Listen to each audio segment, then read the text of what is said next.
Being able to share and showcase your story is one of the most impactful ways to build your personal brand.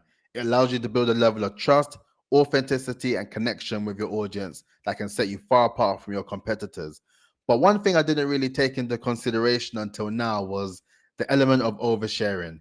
You know, we're always online talking about so many different things, so many different concepts, topics, and it got to a stage where now people are very much nervous about what to say online, or they may feel that what they need to produce or what they need to put out would involve them giving their whole life story or sharing their deepest secrets or unveiling far too many things that they wouldn't necessarily unveil to anyone on a normal day. The lines have been very much blurred in terms of what it means to be able to showcase your story and how people perceive it as a way of oversharing. I've never had any particular issues in terms of understanding the differences between sharing my story and oversharing, but I appreciate and learned recently that some of us do. So in this video, I wanted to share a few pointers and tips in the best way that you can share your story without seeming like you're oversharing or giving too much information away. But before I get into that, please like, comment, and subscribe. I really do appreciate the support, and I really enjoy making this content where you can use this to improve and develop your personal brand and also look into your personal development as well. So let's just jump straight into it. The first thing I would say in regards to being able to showcase your story without oversharing is to start with your purpose. That's number one. Start with your purpose. And when I say that, I want you to really look deep into yourself as to why you're doing the things that you're doing today. If you're looking to develop a personal brand, why are you doing it? And for many people, it may vary. They may do it because they want to be more comfortable and confident as a speaker, or they may want to be using it as a way as leverage for more opportunities in the future for jobs, or they may want to be potentially using it just to kind of just be more perceived as a thought leader in the industry. It all varies, but you need to understand your why. You need to understand why you do the things you do and why you want to showcase your story to the world and why you want to improve your personal brand as a result. Because I assure you, the process of doing it can be a bit tricky. It can be a bit tricky to do it. And sometimes, more often than not, I realize that a lot of people end up oversharing because they haven't realized or understood exactly what their purpose is as to why they're following this personal branding journey in the first place. Me, for example, my reason for doing this content and improving my personal brand, as well as being a personal branding coach, is to help people and I help them identify where their blind spots are. And from me being very much intentional about building my own personal brand, I wanted to do this content, for example, to boost and build my confidence in terms of being able to speak to the camera, building a level of confidence that I can apply it to other skills and apply it to other things in my career and in my life as well. And most importantly, to continue to add value. I do my weekly blogs and I do my weekly video content, and I really want to be in a position where I'm perceived and known as someone that can always provide value in regards of how you can build your personal brand. For me, that is my purpose. So you always need to ask yourself, what is your purpose? And more often than not, in terms of being able to share and showcase your story, it comes down to either three things. It's either you're doing it to inform, you're doing it to entertain, or you're doing it to educate. In some elements, there may be a variation of all three, but those are mainly the main three areas as to why you would be doing any sort of stories or content or pushing yourself out there, one of those three as well. So it starts with purpose. Once you have an idea of what your purpose is as to the why, it helps you in terms of knowing what topics and what content you can be speaking that covers around that remit. So if we get into number two, I would say keep it rooted in your core pillars. I'm going to do a YouTube video about how you understand and how you can develop your core personal branding pillars. But for me, those pillars are 3 to 5 particular topics that are relevant to you and something that you are passionate about that aligns with your personal brand. The things that effectively make you you and the things that you know that you can speak about for ages. If someone asks you a question about that particular topic, you know that you're armed and ready to go and you have so much insights and knowledge that you want to share. that will be my ideas of what your core personal branding pillars are. For me, I would say it's PR, marketing, AI, personal branding, and personal development. Those five things are the things that I live my life doing, and I enjoy the concepts of it. I enjoy learning more about it. I enjoy allowing people to get value from the content that I'm putting about it. All those things are what I will call my pillars, and that's the reason why all of my content revolves around those things. There may be times where I would share a bit more information about my life, but I would never deem it as oversharing because it falls within those five particular areas that I mentioned within my core personal branding pillars.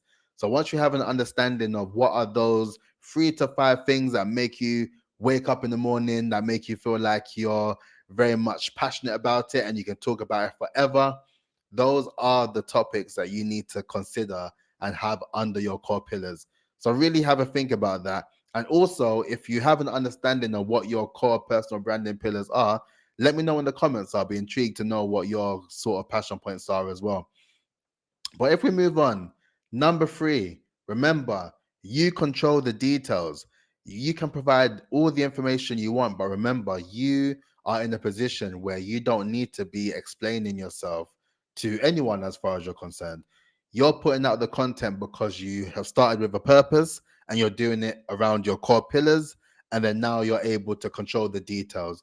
You don't need to really go on to say exactly where you was at this time with who and why you was there. You can use any particular story or any particular insight in your life and you can weave it in your pillars and able to change the story up that takes away from having to over explain or overshare the actual situation or topic at hand, but you tweak it so then you're able to provide the value and you're able to provide the actual takeaway from the actual story. So that way you actually control the details. You don't need to be providing every single bit of insight for your particular target audience. And there's things that is completely okay to keep to yourself.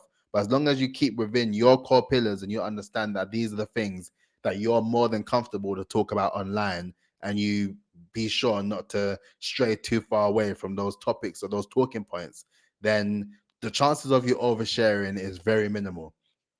And I would also say, mainly, which I think is a very important part.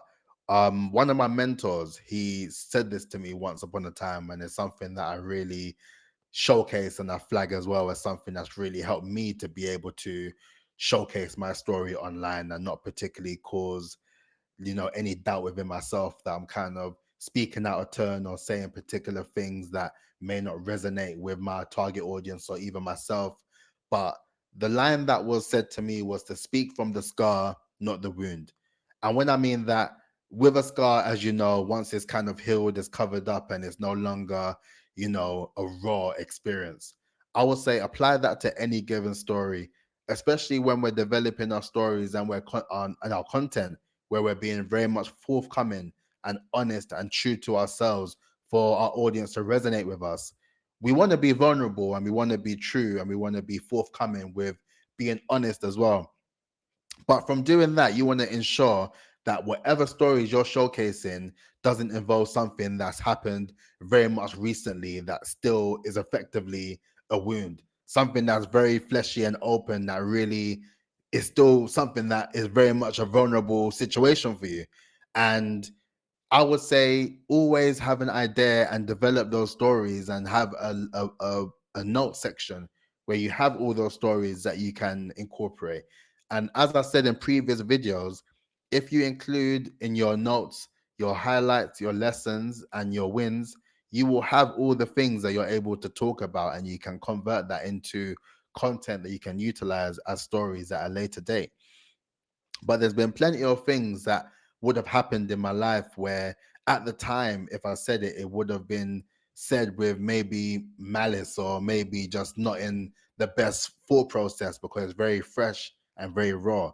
But when I'm speaking about it from the wound, I'm able to now, sorry, the scar, I'm now able to see the perspective and I'm now able to look at things in hindsight and understand the situation of why it happened, the lessons learned from that moment, and what I'm able to share now, knowing that it's something that I've been able to move past, that I can now be able to explain to help people in situations that may be going through similar things, or they may go through things and they may require a bit of vulnerability on my side in terms of being more relatable.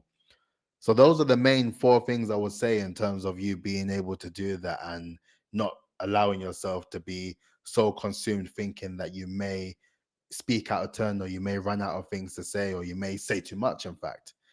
Those are the things I would say 100% to focus on before you start developing content.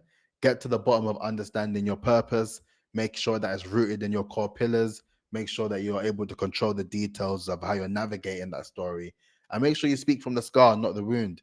Don't be put in a position where anything that has happened as of recent is affecting you in a way that won't allow you to build and develop your personal brand, because you're speaking from experiences that are very much relevant, timely, and fresh. You want something that you can speak from the understanding that you've learned from it, you've grown from it, and you're able to showcase it to add value to others.